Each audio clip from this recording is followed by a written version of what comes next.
Hi everyone, it's Dr. Rebecca, and I'm making this video today because I had an interesting thing happen to me when I made my video yesterday talking about the 27 million displaced persons related to the Syrian crisis who may or may not be getting adequate medical care.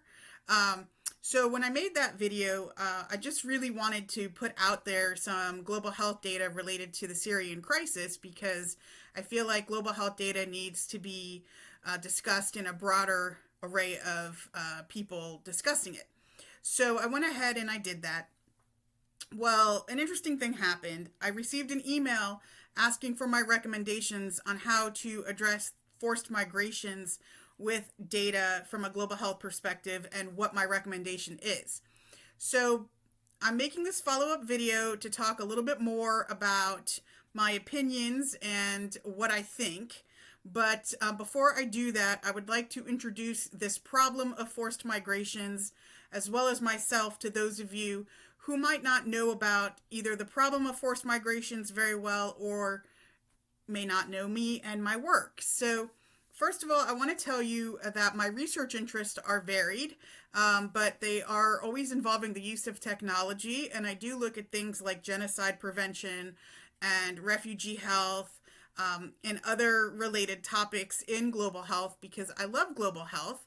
And I always talk about who am I and why should you care? And that's because I really don't like it when people just start talking and they expect to be treated like an expert with no qualifications. So I do have some notes here, so please excuse me if I'm not looking at the camera all the time. It is just because I'm looking down to make sure that I grab the notes that I wanted to talk about with you all today.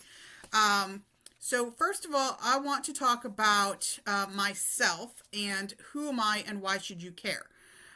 My global health legacy goes back to a man. His name was Dr.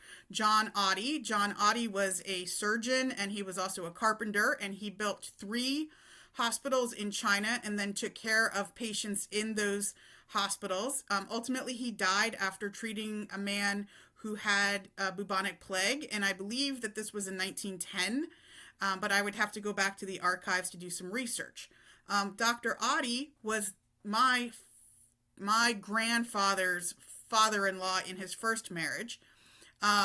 His daughter, John Oddie's daughter, Margaret, died in childbirth with my grandfather's first child, who is an uncle of mine who passed away in 1991. So when we talk about maternal health and some of these other topics, they are near and dear to my heart because my daughter also almost died in childbirth. So we have a lot of these situations that occur. Additionally, so after the death of Margaret, my grandfather's first wife, he remarried and he married my grandmother. And the Japanese were invading China during their time in China. So in 1944, my pregnant grandmother and her 3 small children were evacuated while she was pregnant with my father. The Flying Tigers evacuated them.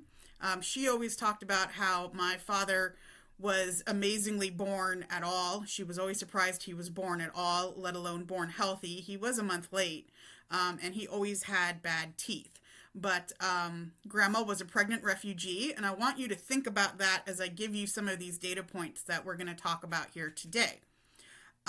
So my father was born as a refugee with all of the barriers that come with that. I went on and I did a doctorate of health science at A.T. Still University with a focus on global health. In many respects, returning to my roots. I have a childhood friend who was murdered in a genocide in 1991, which really formed a lot of my desire to go out into the world and to help on some of these very impactful crises. Forced migrations are continuing to rise, and I'm going to give you guys some data points now. And if you want to learn more about it, you can go ahead and you can of course join my school group. You can reach out to whoever shared this video with you. But forced migrations continue to rise, and as they continue to rise, we have learned a lot. So we know that more people die from disease than from military violence when there's conflicts. We also know that conflicts destroy critical infrastructure, and this includes healthcare data systems, but it also includes healthcare programs like vaccination programs. Because what happens is your healthcare workforce flees with everybody else. Nobody wants to be subjected to what happens during a armed conflict. And if citizens are afraid to go outside, they are not going to go out and get the care that they need. So what happens is we have different categories of forced migrations. So the first category of forced migration is what we call internally displaced persons. And internally displaced persons are persons who are still within their country of origin, but they are not in their home.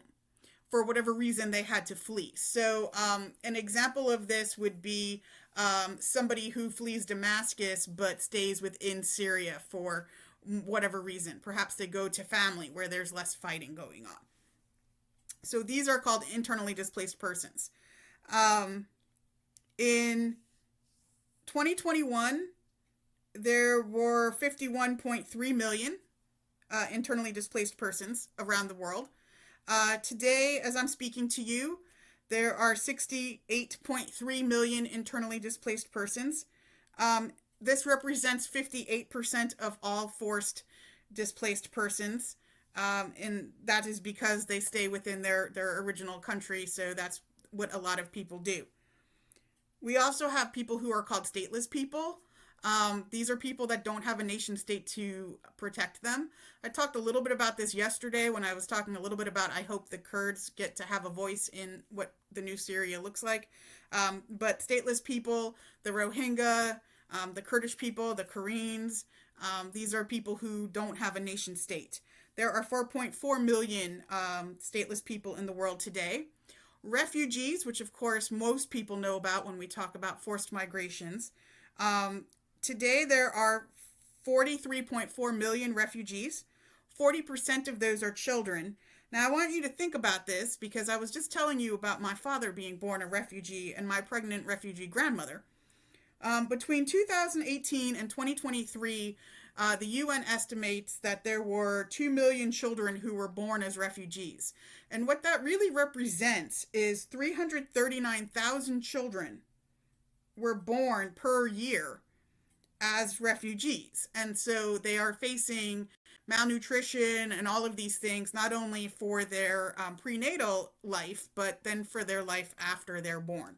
And we know how this can impact later in life, right? If the mother doesn't get enough protein and the neural tube doesn't develop correctly and all of these things. Like we know all about this, and this creates a problem. There were 1.1 million refugees who were able to return home. We call those returnees. So again, as I've been talking about this is what we have. There's been an increase of 20.7 million from 2020 to 21.3 at the end of 2021.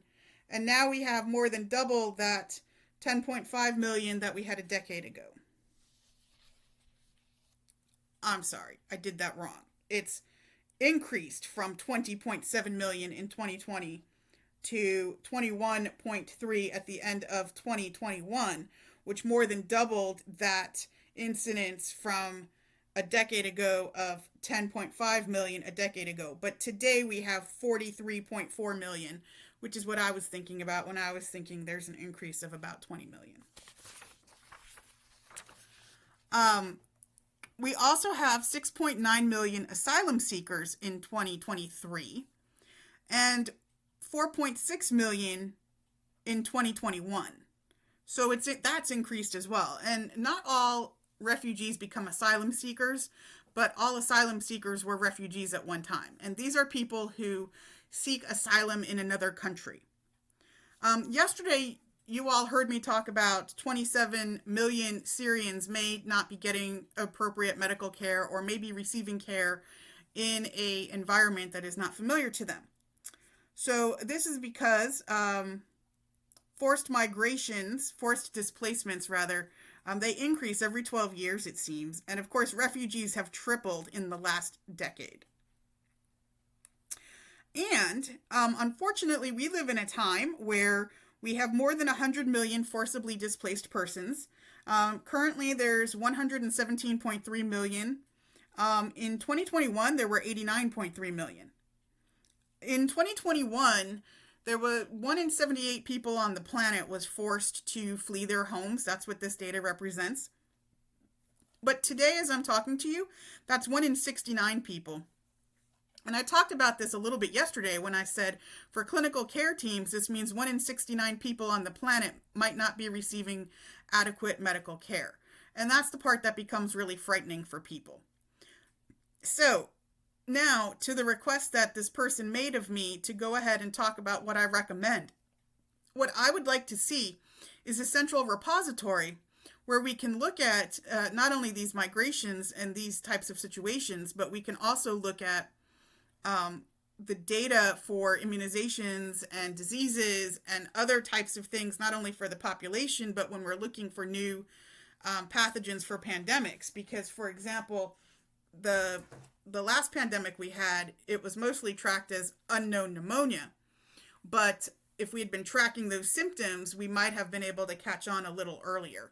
So I want to have a centralized repository where we can have this data on healthcare that's been received and that the clinicians can then tap into. I'd like to see it done with regional health exchanges, and the central repository would be there to assist with, exchanging this within regions.